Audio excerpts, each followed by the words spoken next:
Well, hello, hello, hello. The leaders at the UN just made a 7 year agreement to implement a single global agenda.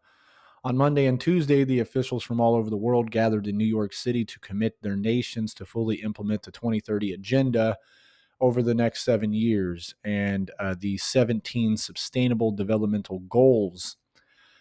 So, this 2023 SDG summit was all about this, as all these leaders from all across the world have pledged to do whatever it takes to meet these goals on time on a new phase, is what they're calling it, of accelerated progress.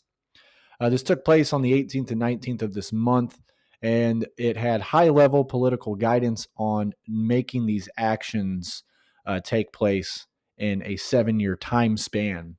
The president of the General Assembly, the summit marked the halfway point of the deadline set for achieving the 2030 agenda and sustainable developmental goals. As we could see, it kicked off the second half of the 2030 agenda for sustainable development. World leaders at the SDG Summit 2023 today adopted a sweeping political declaration to affirm their shared commitment to end poverty and hunger everywhere, and to build peaceful societies that leave no one behind.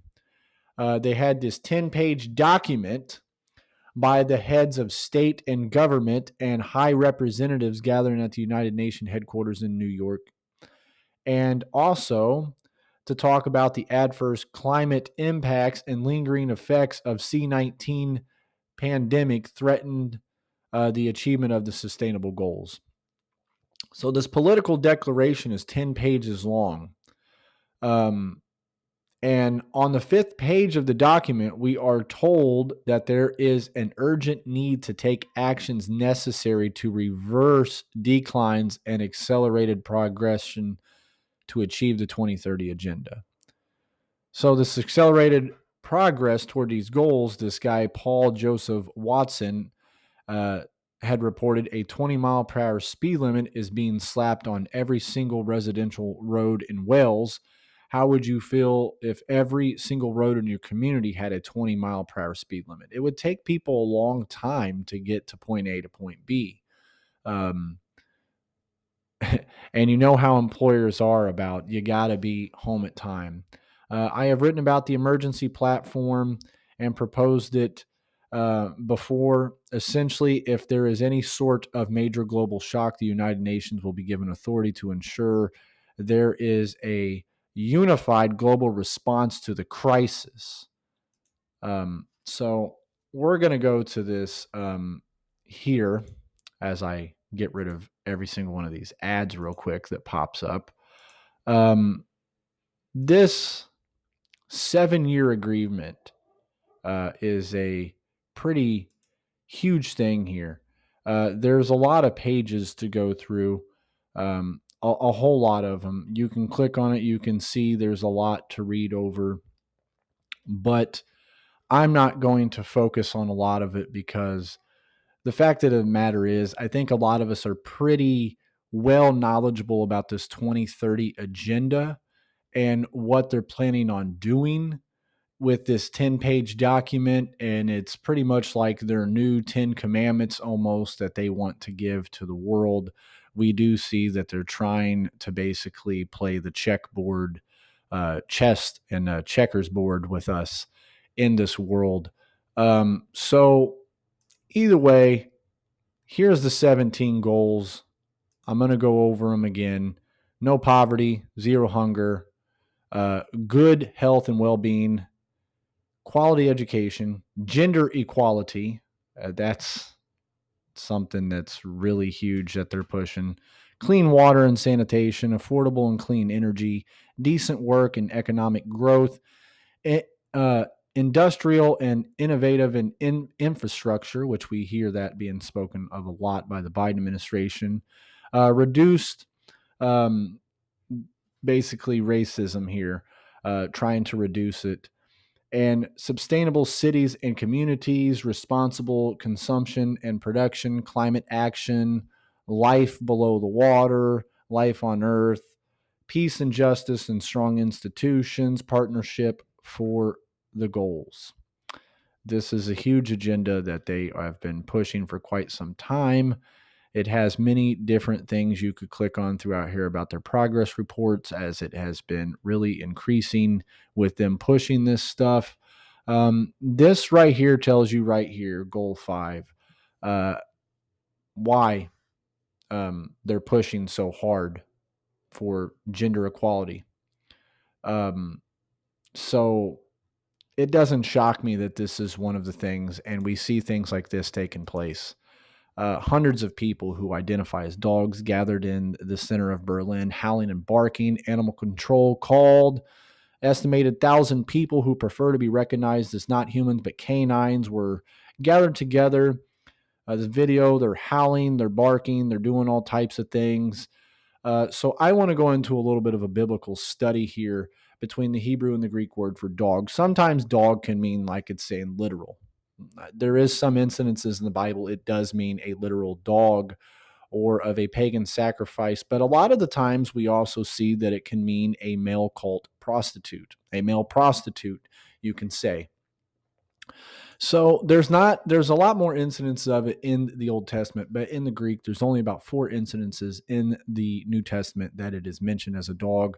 Of course, one of them is a literal dog, but then when we get to Revelation, where it says that dogs are excluded from heaven, uh, we're looking at a man of impure mind. We're looking at we go a little deeper. A man of impure mind and impudent man, and we also see sodomites. So, what is a sodomite, you might say? Well, sodomite's only mentioned once, of course, um, and we see it mentioned the one time in the King James Version. In the book of Deuteronomy, it's a temple prostitute. It is a, you can say, a unclean male devotee by prostitution. So you kind of get a sense of maybe what is being said in Revelation 22:15 for without our dogs and sorcerers and whoremongers and murderers and idolaters and whosoever loveth and maketh a lie. So for without are these male prostitutes, these sodomites, these unclean people, is what we see. It's not meaning literal dog in this incident, as some incidences in the Bible um, are meant as dogs, um, and some are not. You just got to read the context of it all. But to look a little deeper in these things, we see that it means a impure mind. So when we're getting into Revelation, we're seeing that impure mind, sodomites, all these things. So one last thing I want to talk about is I'd had a dear sister in Christ um, put on the Discord group that she has banking to Wells Fargo and has been alerted that November 30th, biometric is going to start taking place here. We do know that we're seeing a lot of um, places trying to switch to digital all this. So what all this really is we see a touch ID, face ID, touch ID, Android fingerprint, these biometric sign-ins. We're really starting to see this global takeover in the banking systems to become a more online basis and more of just so much. So be keeping your eyes out with your banks and what they're doing. We know that CBDC is getting pushed and eventually will take place. Time is of an essence with this, with things that they're working out. There's a lot of things that we really don't know, and a lot of things we do know. One of the biggest things we do know is Jesus is coming really soon. He is the only way to the Father. And no matter what you're going through in life, cling on to Him. When we're feeling troubled, when we're feeling the urge to sin, when we're feeling anxiety, worried, depressed, we need to call out to our Father in heaven. It is sad, the depravity and the reprobateness that we are seeing in today's world, where people are out in the public square acting like they're dogs. They don't want to be identified as human beings. We're seeing the signs of the times that we're living in. And I want to encourage everybody not to always be looking at the negative and we are to expose the evil, but we also have to have that balance, which the book of Proverbs talks about, a just balance and an unjust balance. We have to have that balance of also seeking the scriptures and seeking the peace that is found in the scriptures. If you didn't see, I'll put the link up at the end of this. It was a 15-minute inspirational thing about be strong and of good courage. I think it is a word that is definitely needed in today's era as we continue to press out into this world, as it's harder to witness in this world, and we go into a world that is really depraved and does not hold to the biblical sound truth of the Bible. They hold to only what they want to hear and what they want, to the itching of the ears. So much love to you all, and may God bless you all. Also, we see that Israel unveils a new Middle East with Saudi Arabia peace at the UNGA. This is the new Middle East proposal that is being pushed.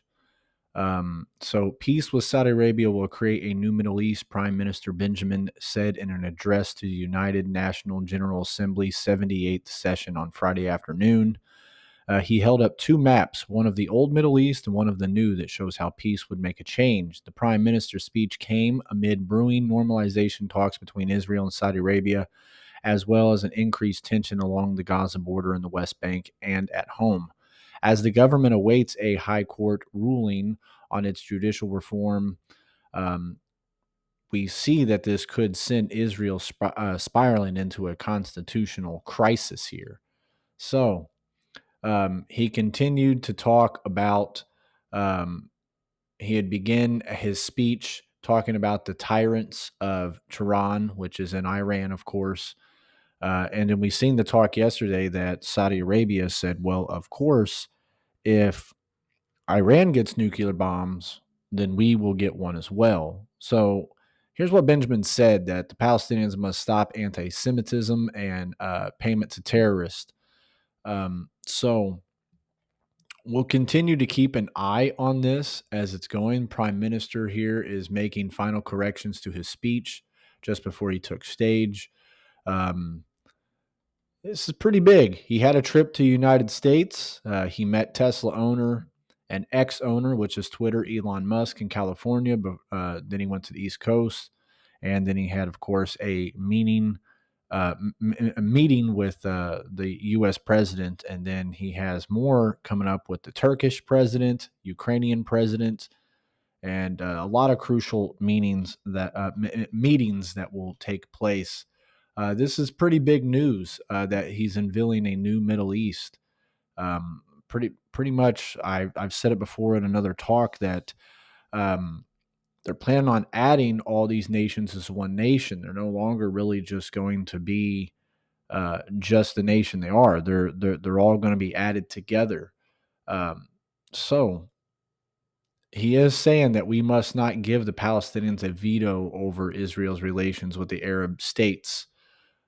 If you like videos like this, hit the like button and subscribe. Much love to you all, and may God bless you.